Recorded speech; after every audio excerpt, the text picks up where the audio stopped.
everything we did the whole time was all just the foundation and building blocks for that component. And then you get to put it all in place. Everything just starts to fall into place. And that's, for me, was like oh my gosh, this is going to work. Like it's really going to work. And it has worked. It's already working. So I think maybe it took a little bit longer for me just because, like I said, a lot of the things I was like, I already know this. I just needed someone to kick me in the butt and get me going. But to see how it grew into that, this is how we do a document, that for me was a very profound moment. I was like, this is awesome. Hey, I'm Todd Dawalt. Thanks for listening to the Construction Leading Edge podcast from constructionleadingedge.com. If it's your first time listening, we are all about helping construction business owners eliminate chaos, get out of firefighting mode, and systematizing their business. That's what it's all about. And believe it or not, we are celebrating coming up on our 10-year anniversary. 10-year anniversary of the Construction Leading Edge podcast. Started back in March 2014. So young and innocent, naive back then. But here we are, 320 plus episodes and 10 years later. And I appreciate you listening. So here's what we've got for you today. Charles Rogers is one of the founders and managing members of Rethink Enterprises. They are a custom home builder, and they build over a large part of Colorado. They build a lot of custom homes in ski country of Colorado. And in this interview, you'll hear Charles talk about some of the chaos that he was dealing with and what that looked like in their operation, some of the problems that the lack of a good pre-construction process was causing, what that firefighting that he was spending a lot of his time on was keeping him from being able to do. And then he'll share about some of the systems that he was able to put in place to eliminate that chaos and help him get out of firefighting that he got from our Systematize Your Construction Business program. You'll hear how they're holding people accountable now. They're doing some specific things to hold people accountable now. Charles talks about what's different for his team after the work they've done systematizing their business. He also talks a bit about the connection between having a well-defined, documented pre-construction process and how that helps him charge for pre-construction work, and how life's different for Charles now and what he is not doing these days. So if you'd like to join folks like Charles and join a growing number of home builders, remodelers, and general contractors who are ready to get out of chaos, ready to eliminate chaos, who are getting out of firefighting mode and operating as the CEO of their business, then I would encourage you to go apply for a business evaluation call with my team. We'll talk to you about your situation. We'll evaluate your business and see if you're a good fit for our Systematize Your Construction Business program. This is the program that somewhere north of 150 people have gone through in the last few years, folks like Charles Rogers and a lot of the other folks you've heard here on the podcast. So the first step, if that's you, if you want to get out of firefighting mode, if you're ready to eliminate chaos and systematize your business, the first step is head over to constructionleadingedge.com, hit the Apply Now button, or you can go straight to constructionleadingedge.com/apply. Now, let's get to that conversation between Charles Rogers of Rethink Enterprise and Leyah Hostetter, our Director of Customer Success here at Construction Leading Edge. Enjoy. All right, Charles, hello. Thank you so much for joining me and sharing a bit of your experience with us through the SYCB program. To kick things off, would you tell us a little bit about yourself and your business? Yes, my name is Charles Rogers. I am one of the founders and managing members of Rethink Enterprise. My business partner's name is Tyler Cole. We work primarily in Colorado, for the most part in ski country. So we build custom homes in ski country. And that's pretty much the gist of it in regards to our business. What else would you like to know? Tell us a little bit about your team. How big is your team? Our team currently we're running about 9 people because it's the winter and it's a little bit slow. So we kind of cut down more to like admin and just project managers through the winter. But in the summertime, we typically have anywhere from 12 to 20 people, depending on our workload. Okay, awesome. Now, you just recently, or I guess you're in the process of wrapping up the SYCB program. So I want to take you back. Let's go back maybe 8 to 12 weeks ago before you signed up and committed to do this. Tell me a little bit about some of the main problems that you were having at that time that led you to join this program. Some of the main problems I would say is gaps in communication and miscommunication, and people having multiple people working on the same task at the same time because you weren't properly allocating, what work needed to be done by who. And like I said, because you weren't properly communicating. One of the biggest problems is not having updates regularly on what's going on job sites. That was a huge problem. And then I say the biggest issue we had was we were starting projects too early. So we didn't have a good pre-construction process in place. So what would happen is we would get started too early, and then I was working through client selections, finalizing window and door packages and everything as they were, getting ready to start framing. And it was just nonstop putting out fires, like every single day. Instead of me being able to do my job, which I primarily do sales and contracting, as well as I manage the admin team, I primarily was on the phone just trying to answer the simplest of questions, like what doorknob do they want? Or what size door goes here? Or, what colors are the walls going to be painted? Or how thick is the flooring? Whatever that is, you name it. Anything that's involved in a custom build, all day long I was getting calls about that. Oh, that sounds frustrating. Yes, very frustrating. Yeah. And what, that leads into my question. What did frustration feel like for you back then? How was that affecting you in your business life and your personal life? It just felt like, not even controlled chaos. Like it really was like a chaos machine. It's one of those things where because we didn't have a good pre-construction process and I was constantly having to be involved in the projects to help, provide the information that's needed for the operations team to do their part, I was not able to hold up my end of the bargain. So I wasn't doing a good job of pursuing leads or keeping up with leads, as well as keeping plugged into those relationships with realtors and architects and engineers, the people that refer clients to you, So it was just a lot of missed opportunity on my side was the biggest problem. So I wasn't able to devote my time to sales and contracting, which results in less jobs, which then it's just chaos. So because I can't keep up on this end and I'm trying to help over here, it's just the same thing over and over again. I just get a job just where we can start, and I don't have the time to do the pre-construction. So then it just keeps repeating itself, this terrible process over and over again. Sounds exhausting. It really was. I think it's also important to note that you have a pretty wide footprint, right? It's not like you have your office and then just down the road, you're doing your jobs. Talk a little bit about how far out all of your projects are and how that actually contributed to some of the chaos in not having those things in place because you didn't have that excellent communication. You didn't have all of those things ready to go. Yeah. So our closest project from where I sit right now in Colorado Springs is over 3 hours away. So our company started in Colorado Springs. That's where it was founded. And then we started gaining traction in ski country, which is obviously, 3 hours or more away. And it's totally different demographic that has a lot more money. And so it's something we wanted to pursue. And we found that I can work here. I don't have to be on site every day because I do, like I said, sales, contracting, admin. My business partner is the operations manager. He takes care of all of that. We have a great system going. However, logistically, it is that in itself is very difficult. People can't come in and fill out financial reports every day, log receipts and turn them in. Everything has to be electronic because we are operating from Telluride all the way to Steamboat. Like that, in that band. The whole state practically. Yes, pretty much. It's very hard. Yeah, that's difficult. So, you were feeling like you're constantly putting out fires. You were running and chasing things, picking up the phone, answering lots of questions every single day. I'm sure that was, like I said earlier, very exhausting for you. And then, we didn't even talk about Tyler and how that's been affected him being out on job sites. Yes. Do you want to share a little bit about what that was like for him before? Yeah, he is exceptional at managing the field operations. Like, I don't know how we got to where we are with the way we're running things, and I owe a lot of that to him. He is, on his part of it, very organized himself, and he's able to put everything together in his head, and he's able to look into the future himself and see what has to be done. And he's really good at just in the moment delegating who needs to do what.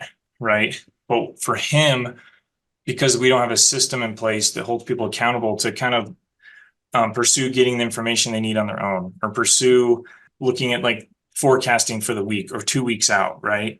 And coming up with their own plan, and then essentially just talking with Tyler about maybe some critical or key components to their plan that maybe they need to make a small adjustment to. They're just kind of walking into it blind, and then, Tyler's telling them what to do, and then we're going from there. So it's been very difficult for him, historically, to work with a team, because they're almost doing it day by day versus people coming up with a plan. Even if you're doing it day by day, rather having people work through objectively a task the day before and plan out what they need and ask questions the day before so they can get the things they need to then show up and be efficient on a job site. We weren't really doing that. It was all in Tyler's head, is the best way to put it. So he had a lot, he definitely felt the chaos as well. Yeah. Wow. It just sounds like a lot of chaos really everywhere. I mean, you guys were doing big things and doing great things given that you were so chaotic. But now I want to fast forward a little bit. So you started the SYCB program. You're starting to go through the content. Take me to the point in the program where you thought, oh my gosh, this is really going to work. This is going to help us. For me, is once we went through the nail the handoff, and we went through all the worksheets and all the answer logs, and in the beginning, I'll be completely transparent. A lot of the stuff, like Tyler and I are educated people, right? We have college degrees. We listen to podcasts. We listen to your guys' podcast all the time, right? So it's like all this stuff, when we're going through it, it's like we know. It's like we already know. So there's this weird feeling of like, I already know this, right? It's like, why am I doing this? It's kind of bizarre. And you start being like, man, is this going to work? Right. Yeah. And then you do the nail the handoff, and that's when it starts to click as to like what the process is doing, right? All those worksheets, all the questionnaires, the answer logs is building the foundation for like what's to come. And even then you don't really realize it, right? But you see that you're working through something, and that process punches holes in the current systems you have. It just puts a spotlight on the things that are going wrong, right? And you start to realize like, holy crap, we've been doing this wrong all along. How did we even get to here? And then it's when once you work through the nail the handoff and you get your flow chart and your accountability chart done, it's when I started the "this is how we do it" document. And I realized that everything we did the whole time was all just the foundation and building blocks for that component. And then you get to put it all in place. Everything just starts to fall into place. And that's, for me, was like oh my gosh, this is going to work. Like it's really going to work. And it has worked. It's already working. So that was huge. I think maybe it took a little bit longer for me, just because, like I said, a lot of the things I was like, I already know this. I just needed someone to kick me in the butt and get me going. But to see how it grew into that "this is how we do it" document, that for me was a very profound moment. I was like, this is awesome. That's great. I love it. And it's interesting that you're sharing that experience, because I think that happens for a lot of our clients. They come in and we're sharing things that really are quite simple, basic things. But as we go week to week, they build on the last week, and then you build on the last week. And then right around nail the handoff is when you start to go, okay, I get it. Like, I get why we're doing this the way that we're doing it. And one of the things that we often say to our clients is trust the process. Yes. Just go through it, do it. We're guiding you, we're coaching you, but I promise this is going to make sense. And it sounds like you certainly landed on that, specifically with nail the handoff. And then as you started to put together that process, the process document. So you may have already answered this, but what would you say is the most beneficial or impactful part of the SYCB program? I would definitely say nail the handoff. And putting together a pre-construction process. We've always had people pay for pre-construction, right? But I've never sat down and taken the time to write out something I can present to a client to show them like, this is everything that we do, right? I've always just, almost like elevator pitch, sales pitch, just gone through a very general outline of, the ebb and flow of the pre-construction and what's going to be included. And then say that at the end, you're going to get a full permit set, right? You're going to get a product that you can use, whether you decide you want to go with us or not. We're going to present you a product that you paid for.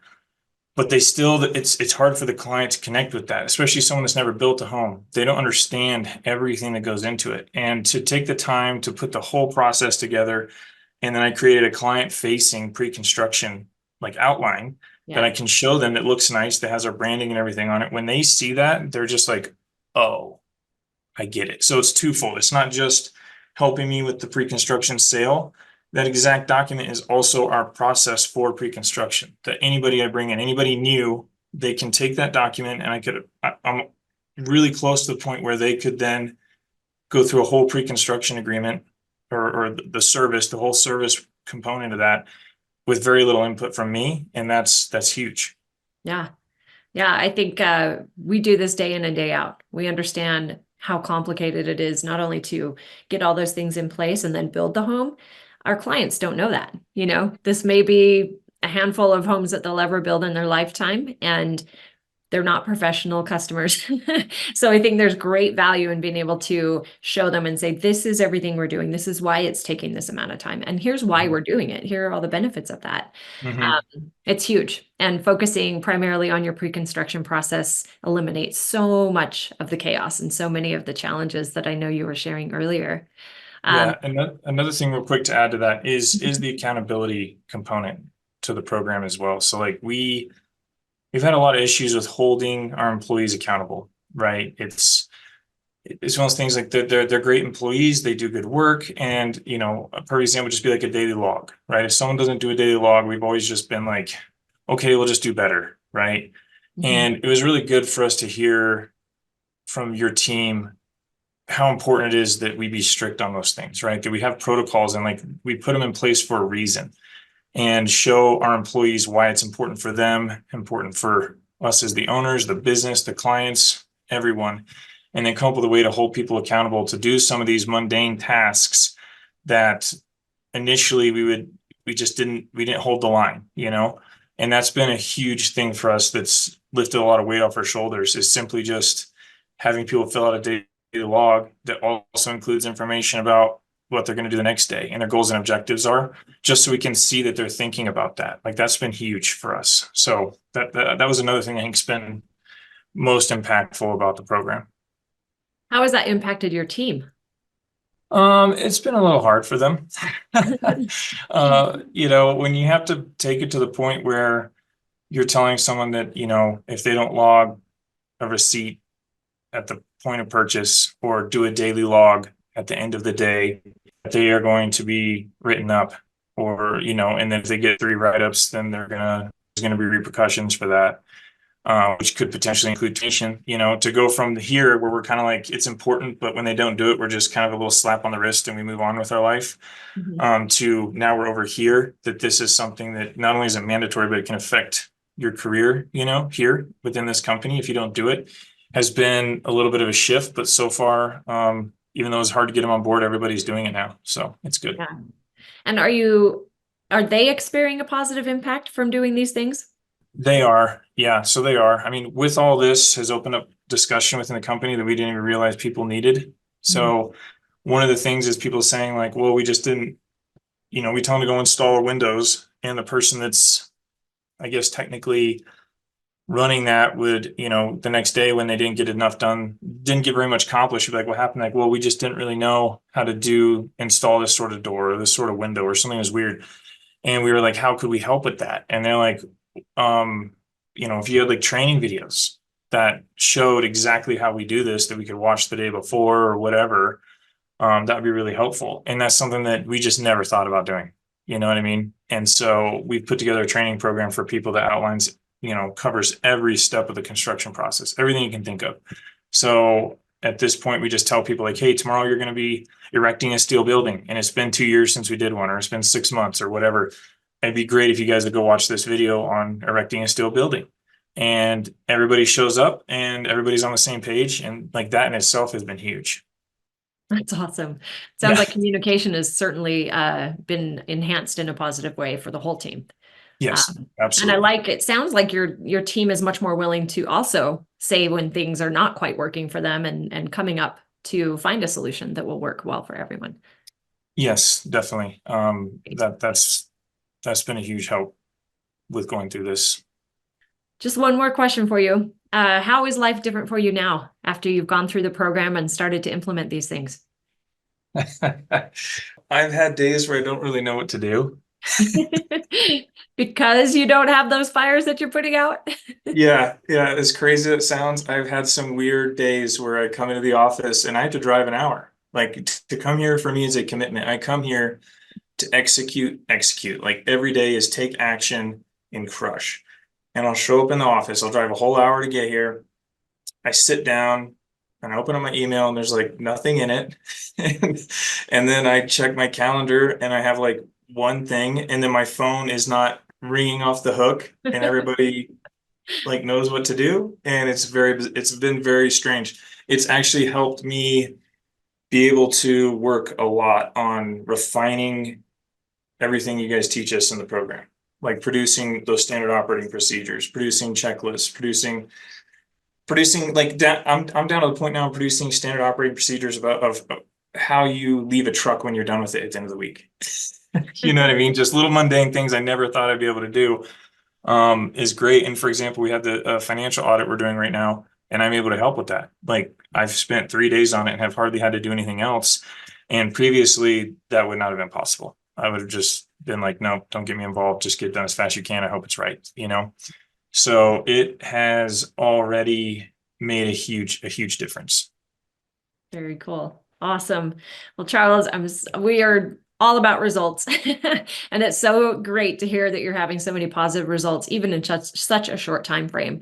And I have full confidence that you and Tyler are going to continue to implement these things in your business. And, we talk 6 months from now, you're going to have even greater results. So really great to have been able to work with you and to see that progress happen. Thank you very much for sharing your you as well. Experience with us. Thank you. You bet. And hope you enjoyed that episode. Be sure to check out the show notes for more details over at constructionleadingedge.com/podcast. And if you get value out of this podcast, would you do me a favor? Would you please leave a rating and a review on Apple Podcasts or Spotify? And if you're watching on YouTube, please like and subscribe. If you own a construction business and you feel stuck, or you feel like you're spending too much time in day-to-day firefighting, maybe dealing with all of the problems, if everything's stuck in your head, or if you just don't feel like you have time or energy to work on your business because you feel like you're stuck working in it, if you want your business to run without you so you can take a vacation, or maybe to be able to sell your business one day, or if you just frankly want the business to survive if something happens to you, then there are 4 crucial systems that you need to have in place. Number 1, if you're a home builder, remodeler, or commercial general contractor, you have to get paid for estimates. Those free estimates are killing your bottom line, sucking the life out of you. And you can get all the tools you need to get paid for estimates, the templates, sales scripts, pricing guidance, and let's face it, the confidence that you need. You can get all of that for free right now over at constructionleadingedge.com/start. You'll get the entire Get Paid for Estimates masterclass. Go to constructionleadingedge.com/start. You can get all of that for free. The second crucial system is that you need to design your business for the future. You need to establish the major functions of your business and the results that each function is accountable for. You need to have clearly defined roles and responsibilities. This is the foundation of every successful business, and the best way to do that is to design your accountability chart for the future. Number 3, you need to design and document your process to nail the handoff from the office to the field. This is a very disciplined and documented process that maps out every step of the pre-construction process. Look, companies that are good construction companies are actually good pre-construction companies. They're good pre-construction companies. And when you design your nail the handoff process and you have this in place, this is going to eliminate 80% of the profit bleeds and the schedule delays and chaos on your job sites. And you'll also need to learn the secret sauce for getting your team to actually implement and follow a process. Number 4, the 4th crucial system are the leadership systems that your team will use to convert your goals into reality. Look, somebody needs to be planning tomorrow's work today. Someone needs to be doing a 2-week look ahead. Someone needs to be establishing the most important things for the next 6 to 8 weeks, and you need to be having regular team meetings that are actually functional. Those are your leadership systems. And if you would like our help putting those crucial systems in place in your business so that your business can run without you, so you can get out of day-to-day firefighting and take that firefighter hat off, or if you want to be able to sell your business one day, here's the next step. Go to constructionleadingedge.com/apply and schedule a free business evaluation call with our team. On that call, we're going to do a few things. We'll help you uncover the real root causes of your problems. Number 2, help you get clear on your objectives that you want to accomplish. And then number 3, to map out a plan to make it a reality. We'll also share with you some of the things that our construction business owner clients are doing to accomplish their goals and solve the problems that you're probably dealing with. And then if you're a fit, it looks like we have a good mutual fit, we'll discuss our Systematize Your Construction Business program. So to schedule your free business evaluation, head on over to constructionleadingedge.com/apply, APPLY. Hey, thanks for listening. I'll see you next time.